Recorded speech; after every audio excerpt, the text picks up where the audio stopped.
Welcome back to Proactive, and I'm joined now by Dominic Wells, who's the founder and CEO at Onfolio. And anybody who's been following the company knows that there's been a lot going on over the last year, including its listing.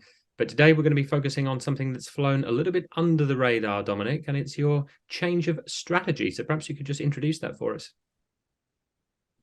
Yeah, absolutely. I'd say it's a change of strategy in how we structure and operate the companies that we acquire rather than changing sort of direction or what it is we do. So we always set out to buy online businesses that are already profitable and manage those businesses.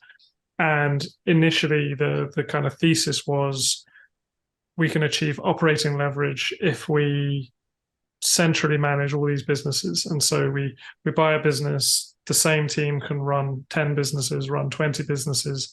Maybe we hire a few people over time, but the way to scale would have been doing it that way. And what we found after, I guess, 2 years of running businesses that way was you don't really get operating leverage because the amount of more people you need to hire every time is actually quite significant. And also what you do gain in synergies and shared central services, you lose in focus.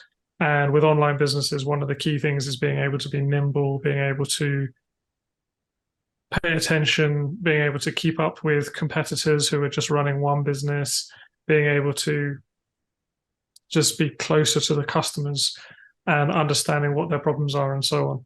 And so we've been talking about this for a while, but at the start of the year, we basically pulled the trigger on decentralizing all of our acquisitions. So one company has one CEO, and that CEO just has that company. And yeah, I mean, it's early, but the results we've seen so far this year have more than justified that decision because just everybody has better focus and they're able to grow the businesses we acquire a lot better. So just to clarify for our viewers there, so originally the way you had it was that you had, when every time you would acquire a new company, you would then have a sort of a single body of leadership people that would then take over the running of that company, whereas now you have a dedicated CEO for each and every new acquisition and presumably the old ones as well. Yeah, exactly. So it's been the new acquisitions when they come in, they're kind of decentralized from the start and we hire a CEO. But the older ones, we've also kind of separated them out, or if they're too small to justify a dedicated CEO, then we've sold those businesses off. But yeah, that's right. So we might have one marketing team who do email marketing for 5 different properties. And the logic there is it's cheaper because maybe you just hire 3 expert email marketers and then they have some cheaper people who work under them. But the reality is it's actually better to have bigger businesses that can support dedicated email marketers for each individual business. And, the same applies to CEOs and operations and customer support and, everything that's required to run the business. It kind of seems obvious in hindsight. Like, yeah, of course, a business should have a dedicated team, but many people who buy and run online businesses, it starts out thinking, okay, I've got this one business, maybe I can buy another one and I can use the same team to run both. And I think everybody starts out that way and later realizes it's the wrong way to do it. It's absolutely fascinating. And anybody who wants to read more about your journey toward that decentralization strategy can read more about it, and we'll put a link in the description. But I think what's fascinating about it is that it shows the importance of team spirit in any kind of an enterprise, because intuitively you think, okay, we can save a bit of money, we can make a better margin by getting rid of these dedicated teams, but there really is no substitute for people being invested in the company that they're actually working for, is there? Yeah, no, that's a really good point. And actually, when I first proposed the decentralization split to some of our senior leadership, they said, if everyone's decentralized, it's a lot harder to build a team culture because everyone's kind of siloed. And I said, actually, on the contrary, it's easier to build culture within those companies. It's just you don't have one culture. This company has a culture, that company has a culture. Because another thing we would see before would be maybe someone new joins the company and everyone's in the same Slack channel and has to welcome this person, but maybe they're never going to actually work with that person because they've been hired for a different company. So now we've even all the communication channels are split up for the relevant companies so that those teams can bond and enjoy working together and everything without thinking, well, who's that person I'm never going to meet? So yeah, it's actually, again, it's kind of intuitively you think it's harder to build a culture, but it actually works out stronger. It must be quite tempting in your position to start trying to set up competitions between the various units of the business. Is that something that you've struggled with avoiding doing? No, we want to do that.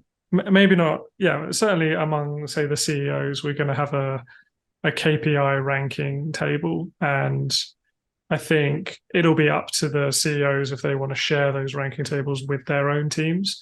But we'll encourage them to do that because I think, if they're doing the right job, their team will be loyal to them and want to help them climb the rankings. So it's kind of friendly competition, but we've seen other companies do it to great success. And Dominic, have you learned anything along the way that you think is a particular pearl of wisdom? You said you've had this strategy underway now for a few months. Is there anything that you think you could advise other people if they were trying to do the same thing? Yeah, definitely do it. I think really it's just about banking hours. So there's lots of theory crafting about how to run a portfolio, but until you get 10,000 hours under your belt or whatever that number is, you don't really know what works and what works specifically for you. So you just have to go out there and get that experience and be open to changing. And then you kind of build a case and think, okay, yeah, maybe we need to change. And um, the more experience you have, the more confident you are. So when you do the change, you can kind of go all in on it. It sounds like good advice in any walk of life, Dominic, not just in business there. But I am just going to finish by zooming out very slightly from the decentralization and just ask if there's anything you think that we can expect from Onfolio in the coming weeks and months that we can keep our eyes open for.